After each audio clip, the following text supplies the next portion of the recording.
Protection ہے, اور وہی لفظ عربوں نے اٹھایا توقیلے کے لیے کہ وہ بھی پروٹیکشن ہے. من سیاسیم, ان کے فورٹریسز سے, وقذف فی قلوبہم الرعب, اور اللہ کریم نے ڈال دیا ان کے دلوں میں ہیبت.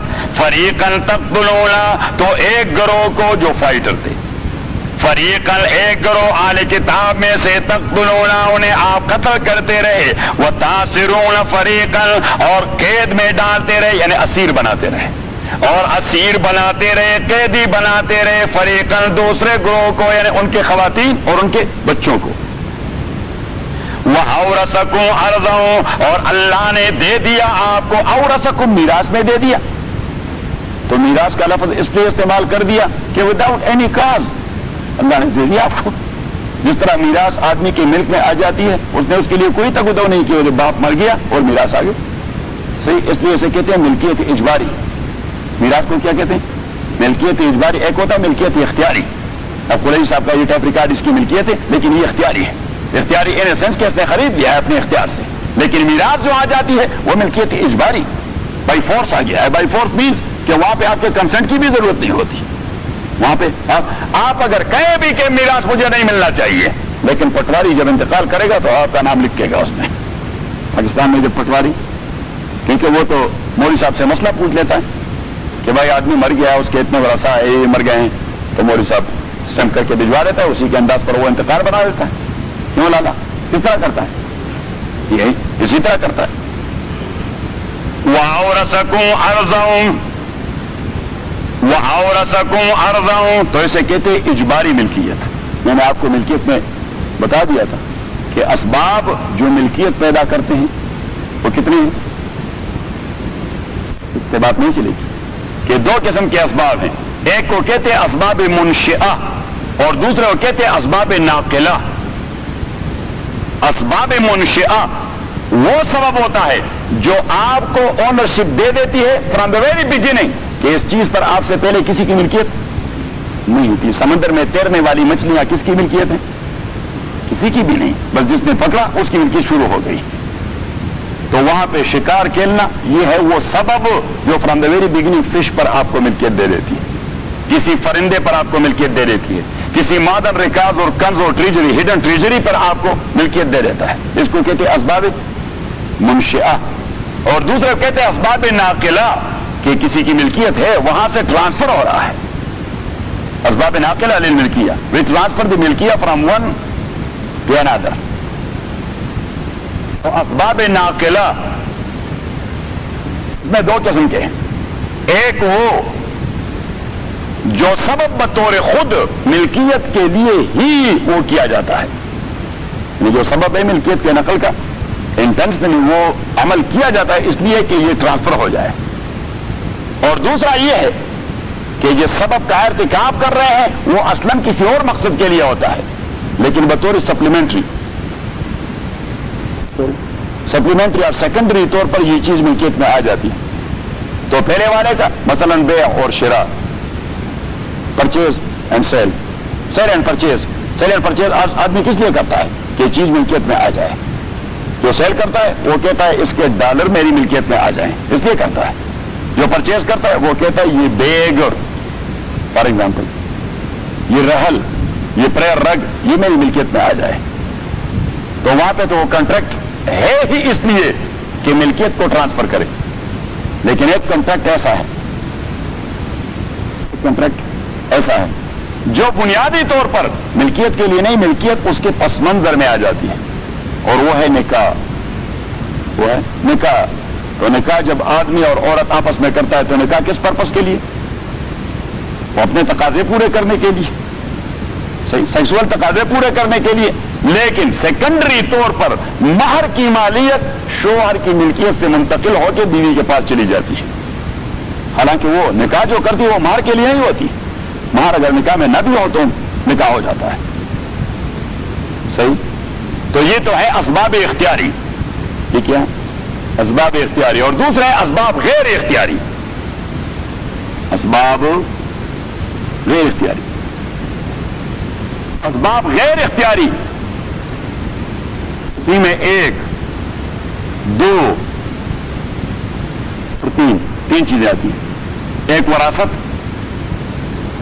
دوسری وصیت اور تیسری غنیمت. کہ اگر مسلمان جہاد میں چلا جائے اس لیے کہ غنیمت کا مال مل جائے، وہ مجاہد کہتا ہے. علامہ نے فرمایا شہادت مطلوب و مقصود مومن، نہ مال غنیمت اور نہ کشور کشائی. وَأَوْرَثَكُمْ أَرْضَهُمْ، اور اللہ کریم نے دے دیا آپ لوگوں کو ان کی زمین، و دیارہم، ان کے گھر، وَأَمْوَالَهُمْ، اور ان کے مال، وَأَرْضًا لَمْ تَطَوُّوهَا، اور وہ زمین ان کی لم تطوعا جسے آپ ابھی تک روند ہی نہیں ڈالے تھے، کیونکہ ان کی کچھ زمینیں مدینے سے بڑی دور تھی، وہ بھی غنیمت بن گئی. اللہ کریم نے فرمایا آپ لوگوں نے تو اس زمین پر ابھی تک پاؤں بھی نہیں رکھا تھا، وہ بھی آپ کی ملکیت میں آ گئی. وَأَرْضًا، اور وہ زمین لم تطوعا جس پر آپ نے ابھی تک قدم بھی نہیں رکھا تھا. وَطَعَ، یطوع کا معنی روندنا، وَطَعَ یطوع کا معنی روند ڈالنا، کہ ابھی تک آپ نے روندا نہیں تھا، یعنی مینز کہ ابھی تک آپ لوگوں نے ما وضعتم قدمکم علی غیر ذلک الارض ولکن ملککم اللہ. وَكَانَ اللَّهُ عَلَى كُلِّ شَيْءٍ قَدِيرًا، اللہ کریم ہر ایک چیز پہ قدرت اور کنٹرول رکھنے والا ہے. کیسا کام کر دیا، اس لیے کہ ہر چیز کو وہی کنٹرول کرتا ہے. یا ایھا النبی، یہ دوسرا خطاب رسول پاک کو، ایک تو پہلے گفتگو کیا تھا، یہ دوسرا. یا ایھا النبی، او نبی، قل لازواجک ان کنتن تردن الحیات الدنیا وزینتها. اب رسول پاک صلی اللہ علیہ وسلم کے پاس اموال غنیمت آتے رہے، کتنے؟ ڈھیر سارے. کتنے جی؟ ڈھیر سارے. اور آپ صلی اللہ علیہ وسلم اپنے حصے کے سارے مال وہ اللہ کے راستے میں لوٹا دیتے. کوئی آتا اسے کہہ دیتا مجھے سواری چاہیے، آپ صلی اللہ علیہ وسلم اسے گھوڑا دے دیتے. کوئی کہتا مجھے اونٹ چاہیے، وہ اونٹ دے دیتے. ایک بدو اس کے پاس آئے، اس نے کہا جی مجھے اونٹ چاہیے، میری باربرداری کا کوئی پروگرام کوئی ہے نہیں. تو حضور علیہ الصلوۃ والسلام نے اس کے ساتھ مزاح کیا. امام ترمذی نے باب ما جاء فی مزاح النبی کہ حضور علیہ الصلوۃ والسلام خوش طبعی کیا کرتے تھے صحابہ کے ساتھ. حضور علیہ السلام نے اسے کہہ دیا کہ میں آپ کو اونٹنی کا بچہ دوں گا. اب اونٹنی کے بچے سے تو اپیرنٹلی یہ معلوم ہوتا ہے کہ اب دودھ پینے والا بچہ ہوگا. اس نے کہا جی میں مشقتی آدمی ہوں، مجھے اونٹ چاہیے، میں اونٹنی کے بچے سے کیا کروں گا؟ تو حضور علیہ الصلوۃ والسلام نے فرمایا وَهَلْ وَلَدَتْهُ إِلَّا النَّاقَةُ، وہ جو اونٹ میں آپ کو دے رہا ہوں وہ بھی اونٹنی ہے کا بچہ ہوتا ہے. تو آپ صلی اللہ علیہ وسلم اس طرح خوش طبعی کیا کرتے تھے صحابہ کرام کے ساتھ کہ وہ جو اونٹ ہوتا ہے وہ کون ہوتا ہے؟ اونٹنی کا بچہ ہوتا ہے. اور بحرین کے غنائم آ گئے 90,000 دینار. کتنے؟ Just imagine at that time 90,000 دینار made of gold, not made of this currency paper. 90,000 دینار. آپ صلی اللہ علیہ وسلم نے عصر کی نماز پڑھی، بعد صلاۃ العصر قسم کلھا 90,000 دینار، اور 1 روپیہ بھی اپنے لیے نہیں رکھا. عصر کے بعد مغرب کے بعد فارغ ہو کے گھر آئے، حضرت عائشہ رضی اللہ تعالی عنہ سے پوچھا هل فی الدار شیء لیؤکل، کچھ ہے کھانے کے لیے؟ کچھ ہے کھانے؟ یہ ہے نبی کا گھر، کچھ ہے کھانے کے لیے؟ حضرت عائشہ رضی اللہ تعالی عنہ نے فرمایا ما فی الدار شیء الا التمر والماء، سوائے کھجور کے اور پانی کے اور کوئی چیز نہیں. حضور علیہ الصلوۃ والسلام نے فرمایا چلو 3-4 کھجور دے دیں اور 1 کپ پانی دے دیں. کھجور کھا لیا اور پانی پی لیا، پانی پی لیا، اور پھر کہہ دیا الحمدللہ الذی اطعمنی وسقانی وجعلنی من المسلمین. ہم کتنے کھانے کھا جاتے ہیں ایک وقت پر؟ فلاں کے پاس جائیں گے، فلاں ہوٹل میں جائیں گے، تڑکا لگائیں، کڑھائی کروا دیں، ٹکے بنا دیں، کباب بھی ہو، شیش بھی ہو اور چپلی بھی ہو. صحیح. اور دعا میں یاد ہی نہیں رہتی کہ اللہ کی حمد ادا کریں، اور پھر میٹھا بھی ہو، اور پھر اس کے اوپر چھائے بھی ہو. لو لم يكن هناك شيء بعد الاكل فيقول الناس الدعوه غير تامه، لابد ان يكون هناك قهوه او شاي. وهذا ما قد قاله واحد من علمائنا حينما كان مدعوا عند احد فاكل واكل واكل كثيرا من الاشياء مختلف المأكولات، ولكن المضيف لم يحضر الشاي فانه دعا له اكل طعامكم الابرار وافطر عندكم الصائمون وسلط عليكم الملائكه الا جبريل. فقال ولماذا استثنيت جبريل؟ فقال لانك لم تحضر الشاي، اذا ما احضرت الشاي سوف ينزل جبريل بالرحمه عليك. ایک مولوی صاحب کسی کے یہاں مدعو تھے تو اس نے حضور کی دعا پڑھی، کیونکہ چائے نہیں پلائی گئی تھی دعوت کی، شاید پشتون تھا وہ. پشتون کو آپ تکے بھی کھلائے چائے نہ پلائے، وہ کہتے کہ آدمی مہمان نواز نہیں ہے. کیوں؟ ہاں صحیح کھانا نہیں کھلایا، اس لیے کہ چائے کا دو ہمیں اگر مہمان کہے بھی کہ میں چائے پیتا نہیں، ہم کہتے ہیں آپ نہیں پیئیں گے، ہم تو پکاتے ہیں، صحیح، کیونکہ پھر ہماری سنت ہم سے چھوٹ جائے گی اور ہم اپنے سنت کو چھوڑتے نہیں. کنات پکانوں کی سنت، حاضر سنت البشتون لیکن ہونا کا شاہ بارہ طعام کل طعام سوان کھانا لنچ اور ڈنر لابد یکون ہونا کا شاہ بارہ طعام. تو مولوی صاحب نے دعا کی کیا کرا طعامکم الابرار، نیک لوگ ہمیشہ آپ کا کھانا کھائیں، یعنی بروں کو کھانا کھلانا یہ بھی کوئی اچھی بات نہیں. وافطر عندکم الصائمون، اور روزہ دار آپ کے ہاں افطاری کیا کریں، یہ برکت والی دعا ہوتے ہیں. وصلت علیکم الملائکہ، اور اللہ رحمت والے فرشتے آپ کے گھر میں نازل فرمائے. تو اس نے کہا وصلت علیکم الملائکہ، اللہ رحمت والے فرشتے آپ کے اوپر نازل فرمایا، آپ کے گھر پہ مسلط کرے الا جبریل، سوائے جبریل کے. تو اس نے کہا جبریل کو آپ نے کیوں ایکسپٹ کر دیا یا ایگزامٹ کر دیا؟ اس نے کہا کہ آپ چائے نہیں لائے، وہ چائے کے ساتھ نازل ہوتا ہے.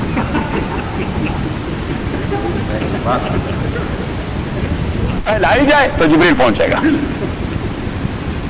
اب رسول پاک صلی اللہ علیہ وسلم کے پاس اتنے تو انسان ہوتے ہیں، بشر ہوتے ہیں، بشری تقاضے ہوتے ہیں کہ نہیں ہوتے؟ ذرا زور سے. ہاں تبھی تو میں نے کل کہہ دیا تھا وہ پشتونوں سے، میں نے کہا کہ پیر بابا ہمارے ہاں بڑے بزرگ ہیں، یہ پنجاب والے سارے لوگ سبز جھنڈیاں لگا کر بہار کے موسم میں سینکڑوں گاڑیاں وہاں آتے ہیں، کہتے ہیں عرس ہے. صحیح، پنجاب والے آتے ہیں، ہمارے پشتون نہیں مانتے یہ چیزیں. اچھا تو وہ آ جاتے. تو پیر بابا بہت بڑے بزرگ تھے، سید علی ترمذی رحمۃ اللہ علیہ، اور یہ مغلوں کے بانجے تھے، یہ جو مغل شاہی خاندان ہیں ان کے بانجے تھے، کہتے ہیں بابر کے بانجے تھے. تو سید علی ترمذی رحمۃ اللہ علیہ بہت بڑے ولی عالم تھے. تو وہ اس کا بیٹا ہو گیا تھا، تو خواتین آ رہی تھی، تو دوسرے خواتین راستے میں ملے، انہوں نے کہا کہاں گئے تھے بھائی؟ تو انہوں نے کہا کہ ہم گئے تھے پیر بابا کے گھر. انہوں نے کہا پیر بابا کے گھر کیا تھا؟ انہوں نے کہا اس کا بیٹا ہو گیا. تو ان خواتین میں ایک نے دوسروں سے کہہ دیا کہ اچھا یہ قیامت قریب آ گئی، بزرگ بھی یہ کام کرتے رہتے ہیں. قیامت کی نشانیاں ہیں. صحیح، تو بشری تقاضے ہیں، بشری تقاضے دبتے نہیں، دبنے سے بھی نہیں دبتے. جو دباتے ہیں چرچ کے اندر وہ کیا کرتے ہیں؟ بہت کچھ کرتے ہیں، اس لیے کہ دبتے نہیں. صحیح. اب امہات المومنین رضوان اللہ علیہن اجمعین، دنیا بھر کی سب سے پاک باز خواتین کون تھی جن کا انتخاب رسول پاک کے لیے کیا گیا؟ ان سے زیادہ پاک باز خواتین کچھ اور ہو سکتی؟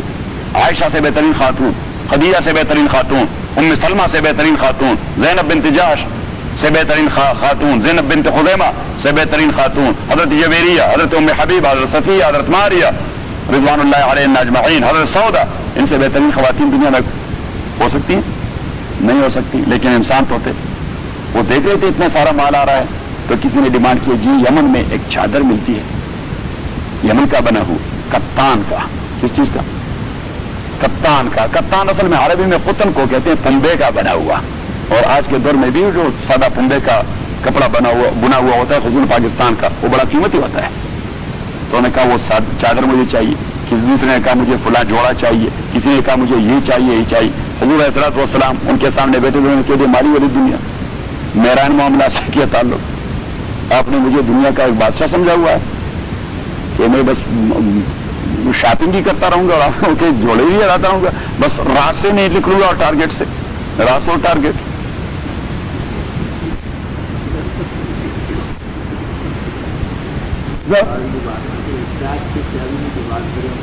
میں نے دیکھے نہیں اصل میں. قریشی صاحب مجھے یہ جو چیزیں آپ ریفرنس دیتے ہیں مجھے ضرور وہاں لے جایا کریں تاکہ دیکھ لیں، مشاہدہ کریں.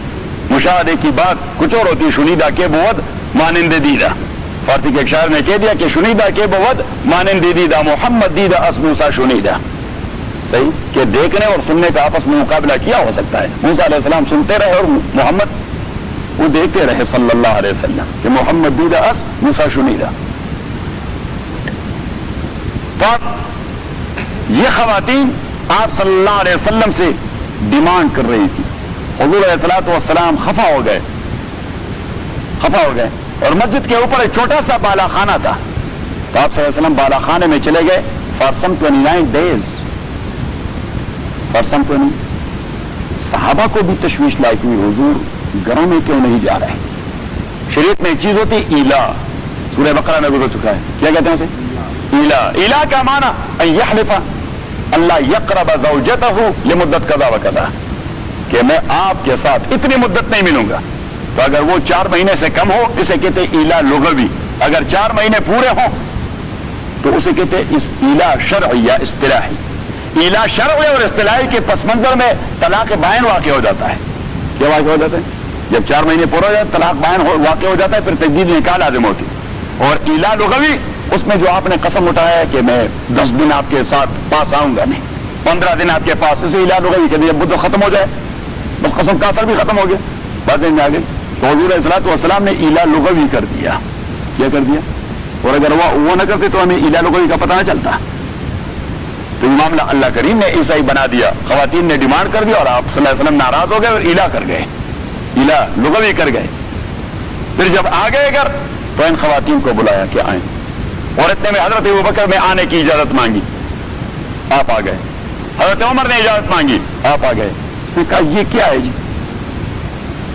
حضور علیہ السلام نے فرمایا کہ اس لیے میں نہیں آ رہا تھا، انہوں نے ڈیمانڈ کیا ہے مجھ سے، کوئی کیا چیز مانگ رہی ہے، کوئی کیا چیز مانگ رہی ہے، کوئی کیا چیز مانگ رہی ہے، اور کوئی کیا چیز مانگ رہی ہے. حضرت عمر رضی اللہ تعالیٰ نے، وہ تو عجیب آدمی تھے، وہ فوراً اٹھ گئے اور اپنی بچی کو گردن سے پکڑا اور اس نے کہا کہ ابھی پاک نکالوں گا. آپ نے پھر نبی کریم سے کوئی ڈیمانڈ کیا تو زندہ نہیں رہو گی. تو اس نے کہا جی ہم نے وڈرا کر دیا ہے، واپس لے لیا ہے. اور حضرت ابوبکر رضی اللہ تعالیٰ نے حضرت عمر کو دیکھ کر اس پر بھی ریفلیکشن ہو گیا تو وہ بھی اٹھا حضرت عائشہ کی طرف. صحیح. تو حضور علیہ السلام نے کہا نہیں آپ بیٹھ جائیں گا. وہ بیٹھ گئے اور یہ آیت نازل ہوئی. یا ایھا النبی قل لازواجک، اور نبی قل لازواجک اپنی بیویوں سے کہہ دیں، کنتن تردن الحیات الدنیا، اگر آپ چاہتے ہیں اس دنیا کی زندگی کے بہترین وزینتا اور اس کی بیوٹی، وزینتا اور اس کی بیوٹی، فتعالینا تو آئیے، میرے پاس یہ چیزیں نہیں ہیں، فتعالینا تو آئیے، امتعکن کہ میں آپ لوگوں کو کچھ ضروری سامان دے دوں. امتعکن یہ متعہ سے ہے، اور متعہ وہ ضروری سامان جو مہینے 2 مہینے کے لیے ہوتا ہے، یعنی 1-2 جوڑے کپڑے اور $100-150 اور 1-2 جوڑے بوٹ اور اس قسم کے، اس کو کہتے ہیں متعہ. اس کو کیا کہتے ہیں؟ متعہ. فتعالینا تو آ جائے، امتعکن کہ میں آپ کو متعہ دے دوں، یعنی تھوڑا بہت سامان ہو، سرحکن سراحا جمیلا، اور بغیر جھگڑے کے میں آپ کو آزاد کر دوں. سرحکن سراحا جمیلا کہ میں بغیر کسی جھگڑے کے اور آرگومنٹس کے اور ریزننگ کے، تاکہ معاملہ بگڑے نہیں، بس آئیں میں آپ کو تھوڑا بہت جو میرے پاس ہے سب کو دے دیتا ہوں، آزاد کر دیتا ہوں آپ لوگوں کو. مینس طلاق دے دیتا ہوں، مینس چوری صاحب طلاق دے دیتا ہوں. کل کلان آپ پھر ڈیمانڈ کریں میرے پاس تو یہ چیزیں نہیں. وَإِن كُنتُنَّ تُرِدْنَ اللَّهَ وَرَسُولَهُ، اور اگر آپ چاہتے ہیں اللہ کی مرضی اور اللہ کے رسول کی مرضی، وَالدَّارَ الْآخِرَةَ اور دار آخرت، فَإِنَّ اللَّهَ غَدَّ لِلْمُحْسِنَاتِ مِنْكُنَّ تو تحقیق اللہ تعالیٰ تیار کر چکے ہیں نیکوکار عورتوں کے لیے آپ میں سے اجر عظیمہ، بہت بڑا ریوارڈ، بہت بڑا ریوارڈ. تو حضور علیہ السلام نے آپشن دے دیا کہ ادھر دس اور دیکھ. تو سب نے یک آواز ہو کر نہیں جی، نرید اللہ ورسولہ والدار الآخرہ ولا نرید شیئا سوا ذلک، ہمیں جی اللہ رسول اور آخرت کے علاوہ اور کوئی چیز نہیں چاہیے، ہم بھوکے رہیں گے، کبھی بھی ڈیمانڈ نہیں کریں گے. اور مستقبل نے بتا دیا کسی خاتون نے کبھی حضور سے ڈیمانڈ نہیں کیا رضوان اللہ علیہ اجمعین.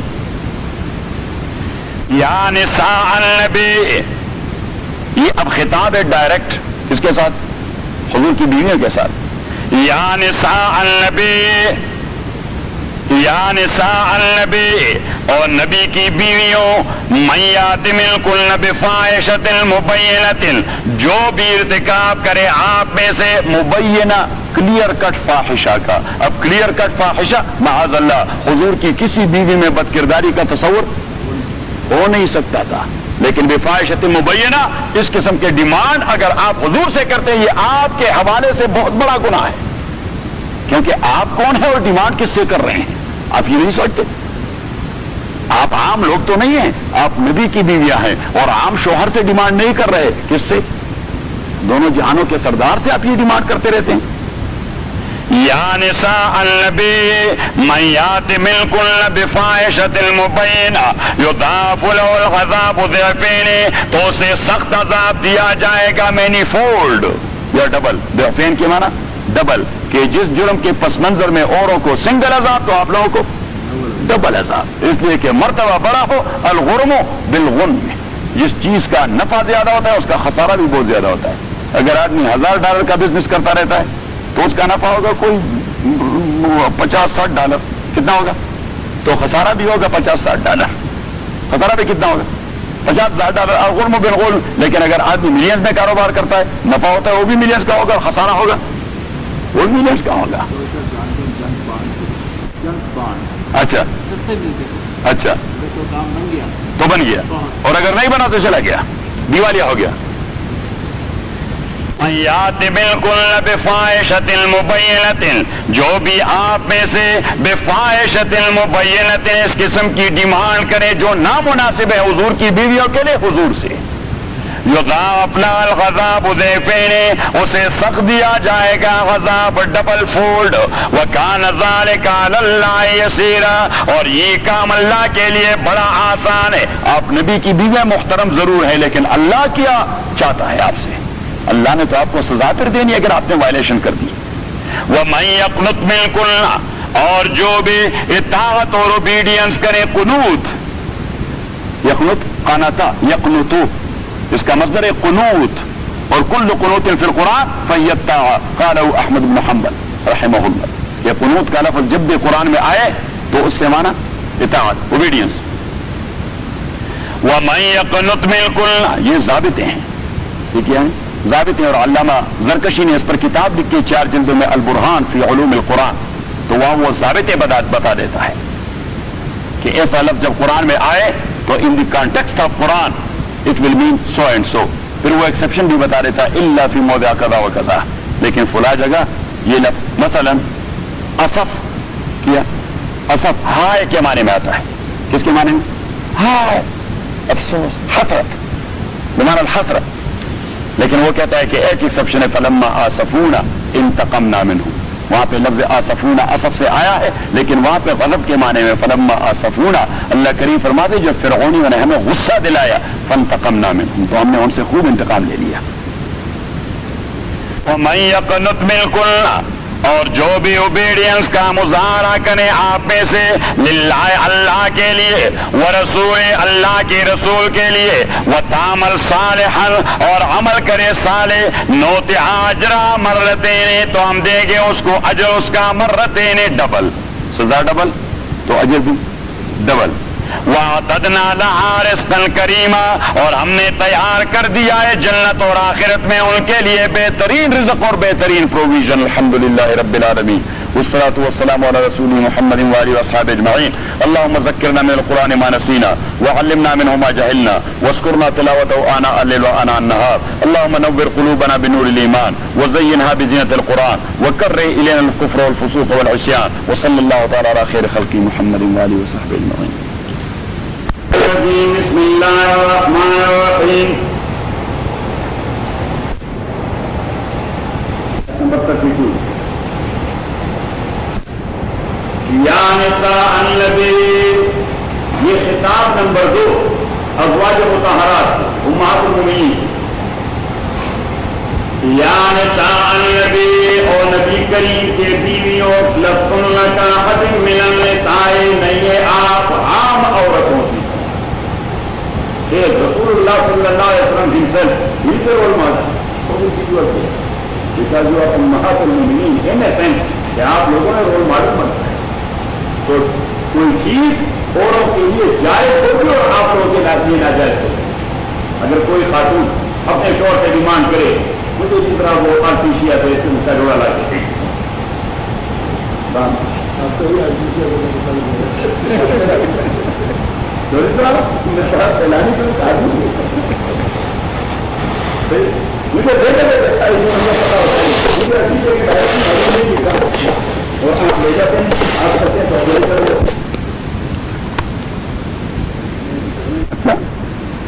یا نساء, اس لیے پسند نہیں کرتے کہ آپ کے جیب کا برا حشر ہوگا وہاں. یا نساء النبی, اور نبی کریم کے بیویوں, لستن کاحد من النساء, نہیں آپ عام عورتوں کی طرح, ان اتقیتن اگر آپ لوگ ڈرتی ہیں اللہ تعالیٰ سے فلا تخضعن بالقول تو آپ کی بات میں کوئی نرمی نہیں ہونی چاہیے. فلا تخضعن بالقول آپ کی بات میں کوئی نرمی. اب یہ نرمی کا جو مفہوم ہے امہات المؤمنین کے لیے بڑا واسٹ ہے, بڑا وسیع ہے. یعنی آپ کی باتوں میں نرمی نہیں ہونی چاہیے ان اے سینس کہ جو کام اوروں کے لیے جائز ہو آپ نے وہ ڈیمانڈ نہیں کرنا. ایک مفہوم تو یہی ہے. اور دوسرا معنی یہ کہ جب آپ عام لوگوں سے باتیں بھی کرتے ہیں تو معاشرے میں گندے لوگ بھی بہت زیادہ ہیں, تو آپ وہ جو نسوانی نزاکت ہے اس انداز سے بات نہ کریں. آپ ذرا ڈٹ کے بات کریں, آپ ذرا ڈٹ کے بات, تاکہ کسی کے دل میں آپ کے متعلق کوئی خدشہ پیدا نہ ہو جائے. بات ذہن میں آ جاتی ہے, کیونکہ نسوانی نزاکت کے پس منظر میں کچھ چیز پیدا ہو جاتی ہے. یا نساء النبی لستن کاحد من النساء ان اتقیتن اگر آپ لوگ ڈرتی ہیں اللہ تعالیٰ سے فلا تخضعن بالقول. اصل میں خضوع ہوتا ہے اس چیز کو نیچے آنا. اس کا معنی اصل کیا ہوتا ہے؟ نیچے, کہ آپ بات کرنے میں نیچے نہ آئیں. تو نیچے آنا مینس کہ حضور سے یہ ڈیمانڈ جو کرتے ہیں آپ اپنی سٹیٹس سے نیچے آ جاتی ہیں. آپ کی سٹیٹس تو بہت بلند ہے, دینی سٹیٹس آپ کی بہت بلند ہے, آپ دنیا داری کے پیچھے لگ کر نیچے آ جاتی ہیں. صحیح. اور دوسرا یہ نیچے نہ آ جائے ان اے سینس کہ جب آپ مردوں سے بات کرتے تو نرم بات نہ کریں, نرم بات, ذرا سخت آواز میں. فلا تخضعن بالقول فیطمع الذی فی قلبہ مرض تاکہ کوئی خدشہ پیدا نہ ہو جائے اس آدمی کے دل میں جس کے دل میں کمزوری ہے. جس کے دل میں قوی ایمان ہے وہ تو نبی کی بیوی کے متعلق کوئی ایسا سوچ بھی نہیں سکتا, لیکن جن کے دل کمزور ہیں ایمان کے حوالے سے اس کا کوئی خدشہ نبی کی بیوی کے متعلق پیدا ہو جائے تو اس کے تو ایمان کا حشر خراب ہو جائے گا. بات آ جائے زبردست. فَيَطْمَعَ الَّذِي فِي قَلْبِهِ مَرَضٌ وَقُلْنَ قَوْلًا مَّعْرُوفًا. ہاں بات کا انداز سخت ہو لیکن بات سخت نہ ہو. ایک ہوتی ہے بات سخت اور ایک ہوتا ہے بات کا انداز. بات سخت کسی کو ابیوز کرنا, کسی کو تانے دینا, کسی کا طنز کرنا, یہ ہے بات سخت. اور دوسری بات ہے کہ بات شریعت میں معروف اور جائز ہو لیکن انداز سخت ہو. The tone you use that must be a سخت one. صحیح. وَقُلْنَ قَوْلًا مَّعْرُوفًا اور آپ کہتے رہیے قولا معروفا, جائز بات, معروف بات. وَقَرْنَ فِي بُيُوتِكُنَّ وَقَرْنَ فِي بُيُوتِكُنَّ اور رہیے آپ فِي بُيُوتِكُنَّ اپنے گھروں کے اندر. قرنا یہ قرار سے. وَقَرْنَ فِي بُيُوتِكُنَّ اور رہیے آپ فِي بُيُوتِكُنَّ اپنے گھروں کے اندر. وَلَا تَبَرَّجْنَ تَبَرُّجَ الْجَاهِلِيَّةِ الْأُولَى اور اپنی بیوٹی کو ڈسپلے نہ کریں جس طرح زمانہ جاہلیت میں لوگ ڈسپلے کرتے رہے کہ بناؤ سنگار کر کے باہر بازاروں میں نکل آتی ہیں. ابھی بھی کرتے ہیں. صحیح. تو یہ جاہلیت اولا ہے. لوگ کہتے ہیں ہم ترقی کر گئے اور قرآن کہتے ہیں جاہلیت کر گئے. صحیح. بس یہی ہے آئی کیو کا فرق. خیرات کا نام جنوں رکھ دیا اور جنوں کا خیرات جو چاہے آپ کا حسن کرش مساج کرے. ہم تاریخ میں پڑھتے تھے, یہ چھٹی ساتویں کے وہ تاریخ میں ہوتا, اردو میں ہوتا تھا, تو اس میں ایک لفظ آ رہا تھا پتھر کا زمانہ. صحیح ہے. تو پتھر کا زمانہ, پتھر کا اس ہسٹوریکل بیک گراؤنڈ کہ لوگ کیسے ڈیولپ ہو گئے, انسانی ڈیولپ کیسی ہو گئی. کہتے وہ انسانی یعنی انسان وہ پتہ نہیں درختوں کے چھلکوں سے کوئی کپڑے وپڑے بنا کر اپنے بدن کو ڈھانپ دے رہے تھے. پھر وہ ترقی کر گئے, کپڑے کی صنعت وہ مہارت وجود میں آ گئی اور انہوں نے بدن کو کپڑے سے ڈھانپ لیا, تو اس کو ترقی کہتے تھے. بدن کو کپڑے سے ڈھانپنے کو ترقی. اب جتنے نیکڈ ہوتے ہیں اس کو ترقی کہتے ہیں. صحیح. یہ دیکھیے پیمانے بدلتے ہیں. ہاں الٹا ہو گیا, پیمانے بدلتے ہیں. اس لیے تو کہہ رہے کہ خیرت کا نام جنوں رکھ دیا اور جنوں کا خیرت. جو چاہے آپ کا حسن کرش مساج کرے. صحیح. آپ کے ہاتھ میں ہے اسٹینڈرڈ. آپ جس چیز کو معیار بنا دیتے ہیں ویسٹرن کے ہاتھ میں ہے اسٹینڈرڈ. تو وہ جس چیز کو معیار بنا دیتے ہیں, ہم تو مقلدین ہیں, ہم تو تقلید کر جاتے ہیں. مشرق والے تو مقلد بن جاتے ہیں. وہ تو کہتے ہیں ترقی کا راز ہے. کیوں چوری سر کہ یہ مغرب نے جو ترقی کی یہ اس لیے کہ نیکڈ ہو گئے. مغرب میں جو ترقی کی اس لیے کہ بے دین ہو گئے. اور مغرب میں جو ترقی کی یہ اس لیے کہ موسیقی کے دل دادا ہو گئے. تو علامہ نے یہی رونا رویا ہے, علامہ مرحوم نے یہی رونا رویا, لیکن فارسی میں وہ کہتا ہے کہ قوت افرنگ قوت مغرب نے از چنگ و رباب. چنگ و رباب تو جانتے ہیں. قوت مغرب نے از جنگ و رباب نیز رقص و دخترانے بے حجاب، کہ مغرب کی قوت یہ چنگ و رباب اور موسیقی کی وجہ سے نہیں، نہ رقص سے ہے، ناچ سے، اور نہ بے حجابی اور بے پردگی سے ہے۔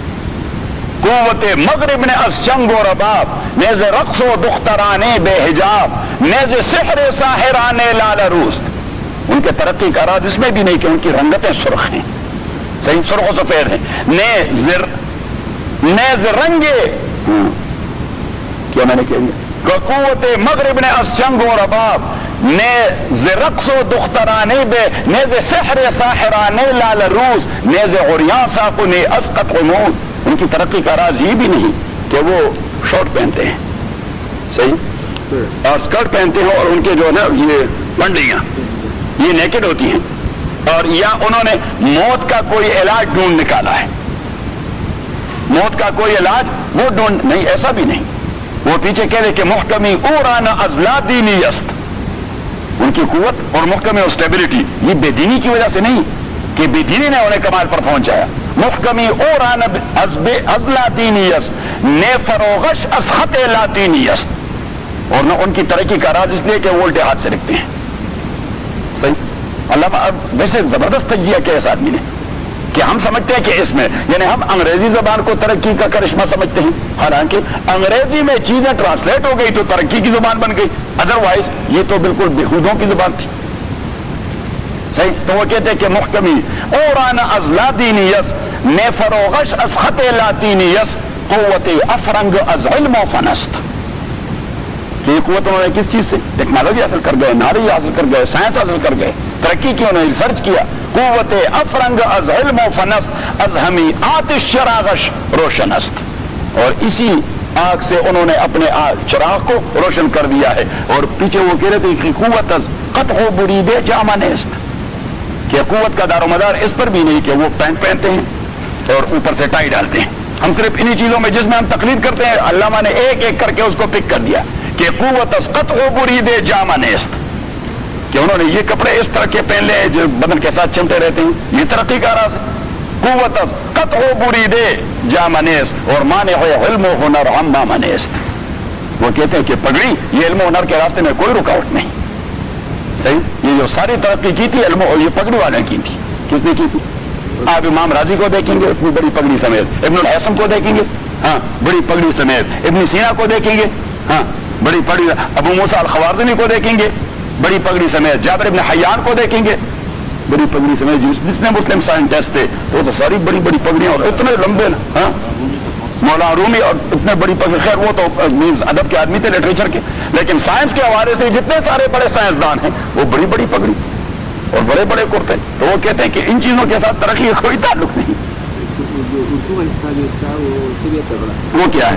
حکمت مغرب سے ملت کی حالت ہوئی، ہاں ٹکڑے ٹکڑے جس طرح سونیوں کر دیتا ہے، یا سبحان اللہ۔ قرن فی بیوتکن، اور رہیے آپ قرار پکڑیے، قرن کا لفظی معنی کیا ہو گیا؟ قرار پکڑیے۔ وقرن فی بیوتکن، اور آپ رہیے اپنے گھروں کے اندر، ولا تبرجنا تبرج الجاہلیت الاولی، تبرج کا لغوی معنی ہے خروج فی الزینہ، خروج فی الزینہ، جسے کہتے ہیں انگریزی میں ایڈورمنٹ، یا اسے کہتے ہیں ڈسپلے، بیوٹی کا ڈسپلے نہ ہو جاہلیت اولا کے حوالے سے، جاہلیت اولا کی طرح۔ ولا تبرجنا تبرج الجاہلیت الاولی، اور آپ بیوٹی ڈسپلے نہ کرے زمانہ جاہلیت کی طرح۔ واقمنا الصلاۃ، اور قائم کیجئے نماز، وآتینا الزکاۃ، اور دیجئے زکات، وآتینا اللہ ورسولہ، اور اطاعت کیجئے اللہ تعالیٰ اور رسول پاک کی۔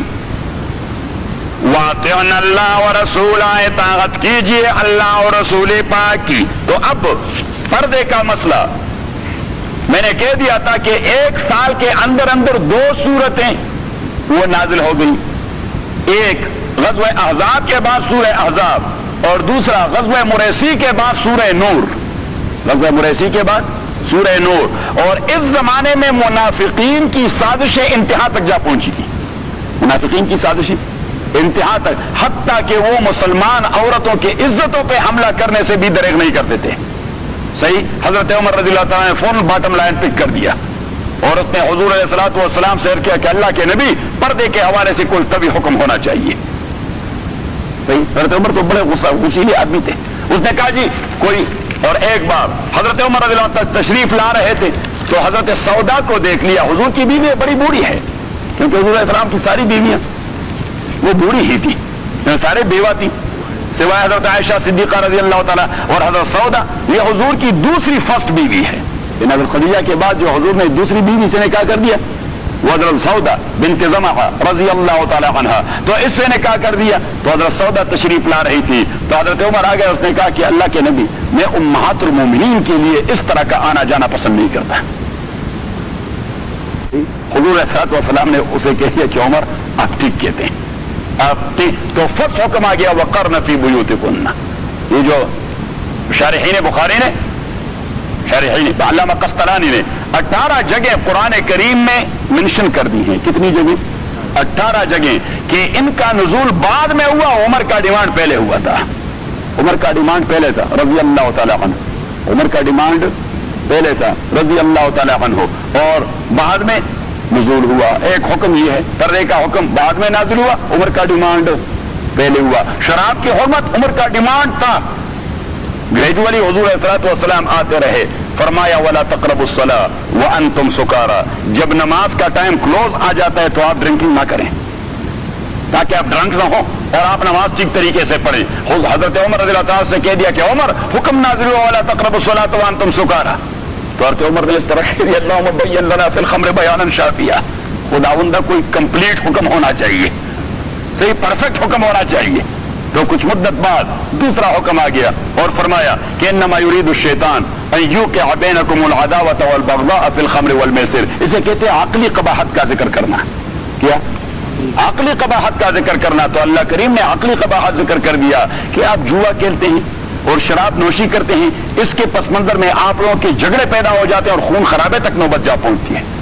تو مینز کہ یہ دونوں چیزیں عقلی اعتبار سے بڑی گندی چیزیں ہیں. تو عقل مندوں کو خود چھوڑنا چاہیے بغیر کسی لا اور رول کے, خود چھوڑنا چاہیے. تو حضرت عمر سے حضور علیہ الصلوۃ والسلام نے کہہ دیا عمر آج تو اللہ نے عقلی قباحت بیان کر دی. انما یرید الشیطان ان یوقع بینکم العداوۃ والبغضاء فی الخمر والمیسر. حضرت عمر نے کہہ دیا اللہ بین لنا فی الخمر بیانا شافیا. یہ پرفیکٹ حکم چاہیے. صحیح. تو جب حکم نازل ہوا کہ انما الخمر والمیسر والانصاب والازلام رجس من عمل الشیطان, یہ گند ہے من عمل الشیطان, یہ شیطان کا عمل ہے. فاجتنبوہ چھوڑو اسے لعلکم تفلحون, تبھی کامیابی پاؤ گے. حضرت عمر رضی اللہ عنہ نے فرمایا یا سبحان اللہ الحمدللہ. اور حضور نے حکم دے دیا کہ صرف شراب نہیں, جو برتن آپ شراب کے لیے استعمال کر چکے ہو نا بھی توڑ دو, ان برتنوں کا استعمال بھی نہ جائے تاکہ نفرت وہ ایکسٹریم پہ پیدا ہو جائے. تو صحابہ کرام وہ مٹکے اٹھا کر اور مدینہ کی گلیوں کوچوں میں شراب کے نالے بہتے رہے, شراب ہی شراب تھا نالیوں میں. صحیح. تو 18 جگہ حضرت عمر رضی اللہ عنہ حضور صلی اللہ علیہ وسلم آپ سے عمرہ کروا رہے تھے, بیت اللہ کا طواف کروا رہے تھے. تو اسے کہا کہ یہ رکن یمانی ہے, جیسے استلام کریں دور سے. صحیح. یہ حجر اسود ہے, اس کو بوسا دیں یا استلام کریں دور سے اگر رش ہو. صحیح. یہ سدہ ہے, اس کو ٹچ کریں. صحیح. اور یہ مقام ملتظم ہے, اس کو حق کریں. اور یہ حتیم مبارک ہے, اگر امکان ہو تو اس کے اندر 2 رکعت نماز پڑھیں. اور یہ میزاب الرحمہ ہے, اگر بارش برسے تو اس کے پانی کے چند چینٹیں لیں. صحیح. ساری چیزیں حضرت حضور علیہ السلام اسے بتا رہے تھے بحیثیت معلم کے. اور جب حضرت ابراہیم علیہ السلام کے پتھر کے قریب آئے تو کہا کہ یہ مقام ابراہیم ہے, یہاں ہمارے اور آپ کے دادا اس پتھر پہ کھڑے ہو کر بیت اللہ کی تعمیر کر رہے تھے. تو مقام ابراہیم کا معنی کھڑے ہونے کی جگہ, مقام کا معنی ابراہیم کے کھڑے ہونے کی جگہ. حضرت عمر رضی اللہ تعالیٰ نے فرمایا کہ اللہ کے نبی ہم جو 2 رکعت واجب الطواف پڑھتے ہیں تو یہ اپنے دادا جی کے اس مقام کے قریب ہی کیوں نہ پڑھیں, یہ اس کے کھڑے ہونے کی جگہ ہم بھی یہاں کھڑے ہو جائیں. صحیح. تو جبریل امین آئے کہ واتخذوا من مقام ابراہیم مصلی, کہ مقام ابراہیم کے ہاں اگر ممکن ہو تو وہاں پہ ہی وہ 2 رکعت نماز پڑھیں. اب حضرت عمر کا ڈیمانڈ اتنا زور پکڑ گیا کہ ہمارے جیسے بے وقوف مسلمان وہ وہاں کے لیے مرتے ہیں کہ وہاں 2 رکعت رکھ. خدا کے بندے لوگوں کے لیے رکاوٹ پیدا کرنا حرام ہے. آپ طواف میں رکاوٹ پیدا کرتے ہیں. حضور حضرت والسلام نے فرمایا اگر رش نہ ہو وہاں پڑھیں, ورنہ یصلیہما حیث یشاء, جہاں پہ آپ کو آسانی سے جگہ ملے وہاں. تو حضرت عمر رضی اللہ عنہ اسے کہتے ہیں صفائے قلب.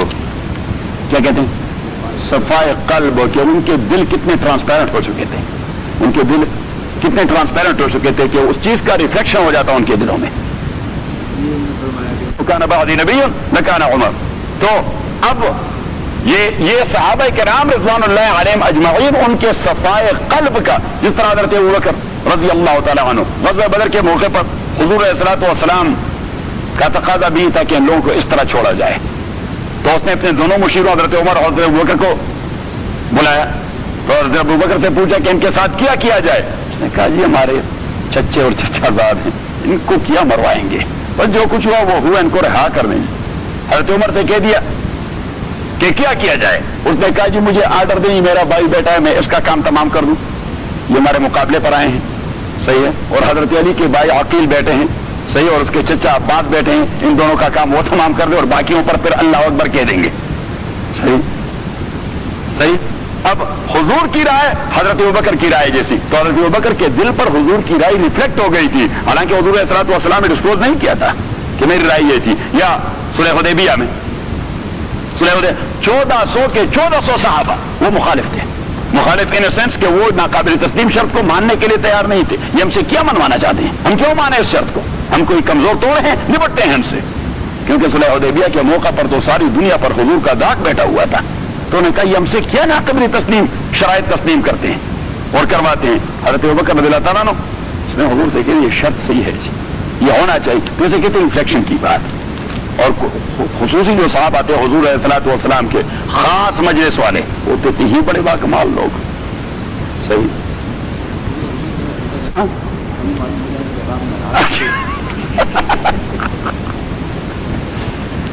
اب سورہ نور میں تو غزوہ بنی مستلق میں نازل ہوا. ہم نے وہاں تحقیق کی تھی کہ سورہ احزاب پہلے نازل ہوا یا سورہ نور. تو اس میں دو رائے ہیں، کیونکہ ڈیٹ غزوہ خندق اور غزوہ بنی مستلق کا، ان دونوں کا آپس میں اختلاف ہے محدثین کا کہ کون سی جنگ پہلے ہوئی تھی. تو اگر غزوہ مریسی پہلے ہوئی تو سورہ نور پہلے نازل ہوئی تھی، اور اگر غزوہ احزاب پہلے ہوئے تو پھر سورہ احزاب یہ پہلے نازل ہوئی ہے. اینی ہاؤ ہم نے فیصلہ کر دیا تھا کہ محمد بن اسحاق رحمہ اللہ جو محدث بھی ہیں اور تاریخ میں امام مانے جاتے ہیں، شیخ محمد بن اسحاق رحمہ اللہ تاریخ میں امام مانے جاتے ہیں، اسی کا قول یہ ہے کہ غزوہ احزاب شوال سن 5 ہجری میں ہوا تھا، اور غزوہ بنی مستلق یہ شعبان سن 6 ہجری میں ہوا تھا. اور اس کی تائید کہ غزوہ بنی مستلق یا سورہ نور والے جو مسئلہ تھا افک کا، حضرت عائشہ پر تہمت باندھنے کا، حضرت عائشہ پر تو وہاں پہ حضرت عائشہ کے الفاظ امام بخاری نقل کر دیے ہیں، اور وہ الفاظ یہ وکان یرانی قبل الحجاب کہ صفوان ابن معطل سلمی رضی اللہ تعالیٰ عنہ نے مجھے پہچانا کیسے. وکان یرانی قبل الحجاب، اس لیے کہ پردے کا حکم نازل ہونے سے پہلے وہ مجھے مدینہ کے راستوں میں دیکھا کرتے تھے. تو اٹ مینز کہ اس واقعے سے پہلے پردے کا حکم نازل ہو چکا تھا، اور پردے کا وہ حکم سورہ احزاب میں تھا کہ وقرن فی بیوتکن ولا تبرجن تبرج الجاہلیۃ. اس لیے ہم نے فیصلہ کر دیا کہ محمد بن اسحاق کی رائے اس سلسلے میں سب سے افضل ترین ہے. ایک تو وہ مستند مورخ ہیں، دوسرا بھی کہ وہ محقق ہیں، تیسری بات یہ کہ اس کے لیے حضرت عائشہ کی روایت میں تائید موجود ہے کہ وکان یرانی قبل الحجاب. اگر حجاب لازم نہ ہوتا تو پھر وہ یہ بات کیوں کہتی ہے؟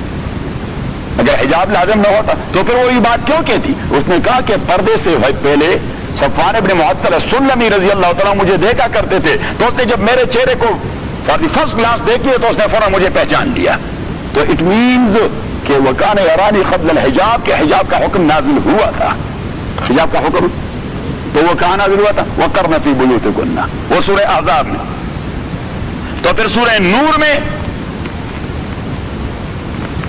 پردے کے احکام وہ ذرا تفصیلی ذکر ہیں، آپ ذرا واپس چلے جائیں سورہ نور میں.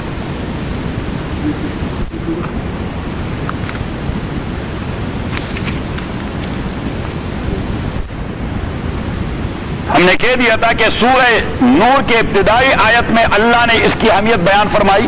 سورتن، یہ سورتن کے تا کے اوپر جو دو پیش ہیں جو تعبیر ہیں تنوین کے، اور ہم نے عربی گرامر میں یہ کہہ دیا تھا کہ تنوین تعظیم کے لیے ہوتا ہے،